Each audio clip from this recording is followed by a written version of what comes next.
Reggel fél 8 után a Mosmegyi Katasztrófavédelmi Igazgatóság műveletirányítási ügyeletére érkezett a jelzés, hogy Lukácsházánál egy személyvonat kisiklott. A jelzés értékelése alapján szombathelyi hivatásos tűzoltó egységek 2 gépjárművel, valamint a Kőszegi Önkormányzati Tűzoltóparancsnokság 1 gépjármű fecskendővel, illetve a Megyei Katasztrófavédelmi Műveleti Szolgálat indult el a helyszínre. A helyszínre kiérkezés után a hivatásos tűzoltó egységek azt tapasztalták, hogy a vasúti átjáróban a főútról lekanyarodó munkagép egy vonattal ütközött.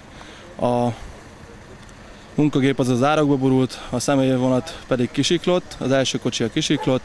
A munkagépben egy fő utazott, ő könnyebb sérüléseket szenvedett, a tűzoltó egységek kiérkezéséig saját lábán, önerejéből a munkagépet el tudta hagyni, mentésére nem volt szükség. A vonaton 2 fő szenvedett sérüléseket, melyből az egyik könnyebb, a másik pedig súlyosabb sérüléseket szenvedett. Őket, sérülteket a mentőszolgálat szakemberei a Szombathelyi kórházba szállították.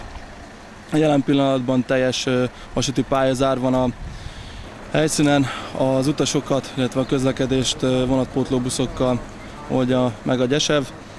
A munkagépből, illetve a vasúti szerelvényből a motorolaj folyt ki, melynek a mentesítését a helyszínen lévő tűzoltó egységek elvégezték.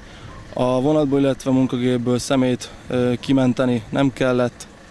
Jelen pillanatban a tűzoltó egységek a helyszín biztosítását végzik. A vasúti információi alapján holnapra állhat helyre a vasúti közlekedés a helyszínen.